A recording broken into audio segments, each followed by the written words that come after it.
Saikrishna missing case remand రిపోర్టులో కీలక విషయాలు వెలుగులోకి వచ్చాయి. సాయికృష్ణది కస్టోడియల్ డెత్ అని రిమాండ్ రిపోర్టులో పేర్కొన్నారు. సాయికృష్ణ డెడ్ బాడీని మాయం చేశారని, నాన్ బెయిలబుల్ వారెంట్ ఉన్నా కోర్టులో హాజరుపరచలేదన్నారు.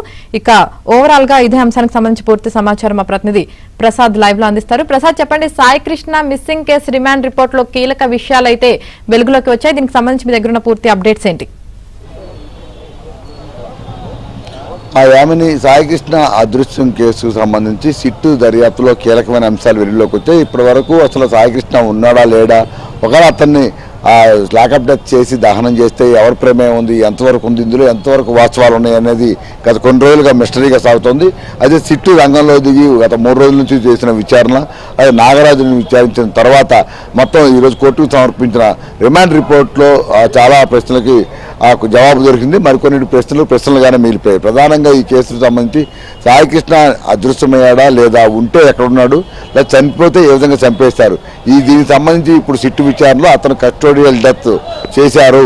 ప్రధానంగా నాన్ డబ్ల్యూ వారెంట్ కింద తీసుకువచ్చి అతను కృష్ణలంక పోలీస్ స్టేషన్లో ఇబ్బందులు పెట్టి అతను చనిపోవడానికి కారణమయ్యారు. ఆ తర్వాత కూడా దహనం చేసే విధంగా మొత్తం ప్రక్రియ నడిచింది. దీనికి సంబంధించి సిఐ నాగరాజు పాత్ర చాలా కీలకంగా ఉందని చెప్పి సిట్టు నిర్ధారించింది. అంతేకాకుండా మొత్తం ఈ కేసులో 17 మంది సాక్షులను విచారించామని, చాలా మందికి ఈ సాయికృష్ణ వ్యవహారంలో నాగరాజుకు వ్యతిరేకంగానే సాక్ష్యాలు చెప్పారని కూడా ఇందులో ప్రస్తావించారు. ఇక ముఖ్యంగా హిమజ అనే సిబ్బందితో పాటు ఒక ఎస్ఐ కూడా ఆ రోజు తాము విధుల్లో ఉన్న సమయంలో సాయికృష్ణ మృతదేహాన్ని కృష్ణలంకలో చూశామని కూడా వారు ఇచ్చిన స్టేట్మెంట్లో పొందుపరిచామని, అంటే పక్కాగా సాక్ష్యాలు సేకరించిన తర్వాత ఈ నిర్ధారణకు వచ్చామని కూడా సిట్టు చెప్తా ఉంది. ఇక వీటికి సంబంధించి మొదట 2 రోజుల నుంచి కూడా పెద్ద ఎత్తున చర్చ నడుస్తుంది. సీసీ కెమెరాల ఫుటేజ్ మాయంకు సంబంధించి కూడా కోర్టులో ప్రత్యేక ప్రస్తావన జరిగింది. పీపీ దీనికి సంబంధించిన అంశాలను ప్రస్తావిస్తూ న్యాయాధికారికి కూడా మొత్తం వివరించారు. ఉద్దేశపూర్వకంగానే ఈ కస్టోడియల్ డెత్ జరిగిన తర్వాత ఉద్దేశపూర్వకంగానే సాక్ష్యాలు తారుమారు చేసేందుకు ప్రయత్నాలు జరిగాయి. అందులో సీసీ ఫుటేజ్ చాలా కీలకంగా ఉన్న నేపథ్యంలో మొత్తం సీసీ ఫుటేజ్ని అరెస్ట్ చేశారని కూడా చెప్పారు. ఇదే సమయంలో న్యాయాధికారి కూడా అరెస్ట్ చేశారా లేదా రికార్డు కాలేదా అనేది మళ్ళీ 2 సార్లు ఎదురు కూడా పీపీని ప్రశ్నించడం జరిగింది. కాదు, ఉద్దేశపూర్వకంగానే అరెస్ట్ చేసినట్టుగా సిట్టు నిర్ధారించింది. ఇందుకు సంబంధించి కొంతమంది సాక్షులతో కూడా స్టేట్మెంట్ కూడా తీసుకుందని కూడా చెప్పారు. ఇక దీనికి సంబంధించి నిపుణులు ఎవరైతే ఈ సీసీ కెమెరా ఫుటేజ్ సంబంధించి సాంకేతిక నిపుణులు ఎవరైతే ఉంటారో వాటితో కూడా ఎగ్జామ్ చేయించాం. ఉద్దేశపూర్వకంగానే అంత గతంలో ఉన్న రికార్డ్ అయిన ఫుటేజ్నే ఉద్దేశపూర్వకంగా తొలగించారని కూడా చెప్పుకొచ్చిన పరిస్థితి. అంటే ఇప్పుడు ఈ మొత్తం వ్యవహారంలో మొదటి నుంచి సాయికృష్ణ తల్లి విజయలక్ష్మి ఏవైతే ఆరోపణలు చేస్తుందో వాటికి బలం చేకూర్చే విధంగానే సిట్టుకి కూడా ఆధారాలు సేకరించింది. అందులో సిఐ నాగరాజు పాత్ర చాలా కీలకంగా ఉంది. ఎందుకంటే మొత్తం కృష్ణలంక స్టేషన్ హౌస్ ఆఫీసర్గా అతని పర్యవేక్షణలోనే అక్కడ వ్యవహారాలు నడుస్తాయి. సిబ్బంది కూడా అతను చెప్పినట్టే చేస్తారు. ఇప్పుడు ఈ కేసుకు సంబంధించి మొన్నటి వరకు తనకు తెలియదు, సంబంధం లేదు అని విచారణలో చెప్పినప్పుడు కూడా ఇప్పుడు సిట్టు పలు సాక్షులను విచారించి 17 మంది నుంచి స్టేట్మెంట్లు తీసుకున్న తర్వాత కృష్ణలంక అంటే మొన్నటి వరకు తెలియదు అన్నప్పుడు కూడా కృష్ణలంక పోలీస్ స్టేషన్కి అయితే సాయికృష్ణను తీసుకొచ్చారు అనేది నిర్ధారణ అయిపోయింది. లోపల ఏ విధంగా ఇంట్రాగేషన్ చేశారు, అక్కడ చనిపోయిన తర్వాత ఏ విధంగా అక్కడ నుంచి మొత్తం శవాన్ని బయటికి తీసుకెళ్లారనే అంశాలకు సంబంధించి కూడా కొన్ని ఆధారాలు సేకరించారు. అదే స్టేషన్లో ఆ రోజు డ్యూటీలో ఉన్న సిబ్బంది స్వయంగా ఇక్కడ అతని డెడ్ బాడీ చూసామని చెప్పిన సాక్ష్యం చాలా కీలకంగా మారింది. ఇప్పుడు వీటి అన్నిటికి సంబంధించి కోర్టులో విచారణ అయితే సాగుతుంది.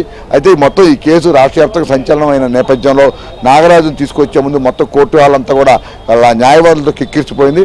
అతను లోపల వచ్చేందుకు కూడా తీవ్రంగా శ్రమించాల్సి వచ్చింది. ఈ మొత్తం వ్యవహారం చూసిన న్యాయాధికారి కూడా దీనికి అందరూ బయటికి వెళ్ళిపోవాలంటూ కూడా స్పష్టంగా ఆదేశాలు జారీ చేశారు. అంతేకాదు పబ్లిక్ ప్రాసిక్యూటర్ వాదనలు వినిపించిన సమయంలో మొత్తం ఆ రిపోర్ట్ కూడా మొత్తం ఆయన చదవడం జరిగింది. తర్వాత నాగరాజును ప్రాసిక్యూట్ చేసేందుకు లోపలికి పిలిచారు.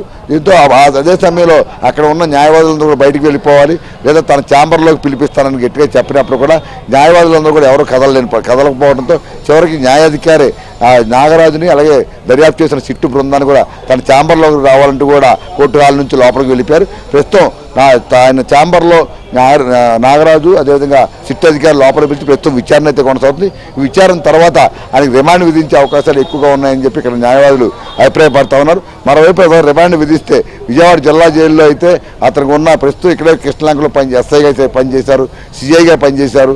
నిన్న మొన్న పెద్ద ఎత్తున ర్యాలీలు చేసిన నేపథ్యంలో ఇక్కడ ఉంటే ఇబ్బందులు ఎదురయ్యే పరిస్థితి ఉంది. పెద్ద ఎత్తున జనాభా కూడా జైలు బయట కూర్చునే అవకాశం ఉన్న నేపథ్యంలో ఇక్కడైతే తాము భద్రత కల్పించలేమని నెల్లూరు జిల్లా జైలుకి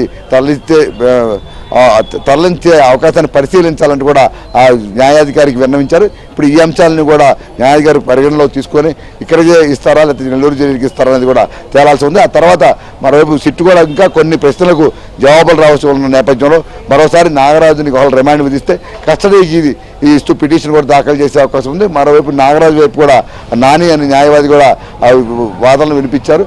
ఆయన ఈ నాగరాజుకి సంబంధించి బెయిల్ పిటిషన్ కూడా దాఖలు చేసే అవకాశం ఉంది. రేపటి నుంచి వాటికి సంబంధించిన ఈ విచారణ కూడా కొనసాగే అవకాశం ఉంది. మొత్తం మీద గత వారం 10 రోజుల నుంచి హాట్ టాపిక్గా మారిన గాదే సాయికృష్ణ అదృష్టి వ్యవహారంలో ఈ పోలీసుల పాత్ర కీలకంగా ఉంది. కస్టోడియల్ డెత్ అని కూడా సిట్టు నిర్ధారించిన నేపథ్యంలో ఇప్పుడు న్యాయపరంగా చట్టపరంగా ఎటువంటి చర్యలు ఉండబోతున్నాయి, నాగరాజుతో పాటు ఇంకా ఎవరైనా పాత్రలు ప్రమేయాలు ఎంతవరకు ఉన్నాయనేది కూడా ఈ విచారణలో తేలాల్సి ఉంది. తద్వారా మరికొంతమందిని కూడా ఇందులో ఈ ముద్దాలుగా చేర్చే అవకాశం ఉందని కూడా భావిస్తున్నారు. అయితే మొత్తం కూడా సిట్టు విచారణ పూర్తి చేసిన తర్వాత న్యాయస్థానంలో జరిగే విచారణ రోజువారీ కూడా జరిగే విచారణ బట్టి కూడా ఈ అంశాలు కూడా ముందు ఉంటాయి. మొత్తం మీద సాయికృష్ణ పోలీసులే చంపడం, దహనం చేయటం, మొత్తం మాయం చేసిన ఘటన ఇదంతా కూడా ఒక కుట్రపూరితంగాను లేదా ఒక ప్రణాళికబద్ధంగానే సాగిందని మాత్రం సిట్టు విచారణలో తేలింది. మొత్తానికి విజయలక్ష్మి మొదటి నుంచి ఏదైతే ఆరోపిస్తున్నారో తన కొడుకుని ఉద్దేశపూర్వకంగా మాయం చేశారని దానికి బలం చేకూర్చే విధంగానే ఈరోజు సిట్టు నివేదిక ఉంది. దీనికి సంబంధించి ఇప్పుడు కోర్టులో జరిగే న్యాయ ప్రక్రియకి సంబంధించి కూడా